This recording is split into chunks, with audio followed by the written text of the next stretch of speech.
हम चाहते हैं कि हमारे पास जो कंपनी है बना हुआ पहले से, अब वो कंपनी क्या हो सकता है, कभी भी करप्ट हो जाएगा अगर जहाँ फाइल है वहाँ से, या सी ड्राइव में है किसी कारण विंडो करप्ट कर गया तो आप सी फॉर्मेट मारिएगा तो आपका डाटा भी लैप्स कर जाएगा। तो हम लोग अपने कंपनी का डाटा जो है ना वो बैकअप कर लेते हैं। क्या कर लेते हैं? बैकअप। कैसे? व्हाट्सएप का बैकअप करते हैं तो हमारा डाटा कहीं ना कहीं सुरक्षित रहता है। बाद में अगर व्हाट्सएप हट भी जाए तो उसको वापस रीस्टोर कर सकते हैं, जिसके लिए आपको कहाँ जाना पड़ेगा? डाटा मेनू में। और यहाँ पर देखिए डाटा पाथ दिया हुआ है। अभी हम कुछ देर पहले बताए थे कि कंपनी बैकअप पाथ यहाँ पे है जहाँ पे कंपनी मेरा स्टोर है, और डाटा बैकअप पाथ का मतलब होता है ये हम लोग यहाँ जाकर सिलेक्ट फ्रॉम ड्राइव में जाएंगे और यहाँ से कोई भी डाटा पाथ हम लोग सेलेक्ट कर लेंगे जहाँ पे बैकअप होगा। जैसे हम डी ड्राइव सेलेक्ट कर लिए। अब जब भी बैकअप के लिए जाइएगा तो बाय डिफॉल्ट कौन सा ड्राइव आ जाएगा? यहाँ पर डी ड्राइव।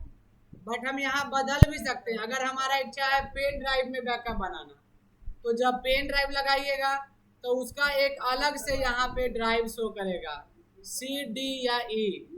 लेकिन अगर हमको इसमें से जो पहले से है वही रखना है तो डी ड्राइव सेलेक्ट कर लीजिए। अब जिस कंपनी का बैकअप बनाना है उस कंपनी को यहाँ से सेलेक्ट कर लीजिए। जैसे हम यहाँ से अजय लिमिटेड जिसका आईडी 1,27,000 है उसको हम लोग बैकअप बना दिए। एक कंपनी सेलेक्ट किए, इसके साथ दूसरा कंपनी भी सेलेक्ट कर सकते हैं। एबीसी है 1,17,000 है तो इसको भी सेलेक्ट कर लिए। एंड ऑफ लिस्ट कर देंगे यहाँ से। ऐसे सेलेक्ट करते जाएंगे तो सारा सेलेक्ट होते जाएगा। हम फिलहाल 2 कंपनी को सेलेक्ट किए और यहाँ से क्या कर देंगे? End of list. जैसे ही एंड ऑफ लिस्ट पे इंटर मारेंगे ये बैकअप तैयार हो जाएगा इंटर मारने से। अब हम लोग चेक करेंगे कि हमारा डाटा बैकअप हुआ कि नहीं। तो कंप्यूटर में जाएंगे, डी ड्राइव में जाएंगे और डी ड्राइव में कोई फोल्डर नहीं सेलेक्ट किए थे, इसी वजह से डायरेक्ट ही यहाँ पर देखिए दिख रहा है टीबी के 1800 1,17,000, यानी ये 1,17,000 वाला फाइल का है बैकअप और ये किसका बैकअप है? 1,27,000 वाले का। अब बैकअप होने से हमारे पास फायदा क्या है कि जो हमारा डाटा यहाँ पे है अगर उस कंपनी को किसी कारणवश वो करप्ट हो जाए या हम खुद से उसको सेलेक्ट करके डिलीट कर दे, यानी यहाँ गए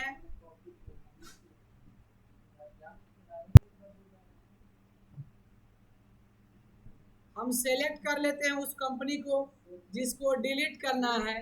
जैसे यहाँ पर एबीसी 1,17,000 है, उसी को सेलेक्ट करके डिलीट कर देते हैं अल्टर में जाकर, अल्ट डी। जैसे ही यस करेंगे ये डिलीट हो जाएगा और डिलीट हो गया। अब जाइएगा सेलेक्ट करने तो क्या वो कंपनी आपको दिखाई देगा? एबीसी नहीं दिखाई देगा, लेकिन हमारे पास उस कंपनी का क्या है? बैकअप है, तो हम उसको वापस ला सकते हैं। अगर बैकअप नहीं रहेगा तो वापस नहीं ला सकते हैं। रीस्टोर में जाएंगे, यहाँ से एबीसी कंपनी को सेलेक्ट कर लेंगे। जैसे ही एंड ऑफ लिस्ट चुनेंगे यहाँ पर देखिए दिख रहा है रीस्टोर डेस्टिनेशन पाथ, यानी फाइल कहाँ स्टोर होगा। जब हम रीस्टोर करेंगे तो जो इसका कंपनी पाथ है वहाँ पे फाइल लोकेट होगा और जो बैकअप पाथ है वो यहाँ पे आ जाएगा कि किस जगह से हम लोग डाटा को रीस्टोर कर रहे हैं। अब एंड ऑफ लिस्ट कर दिए।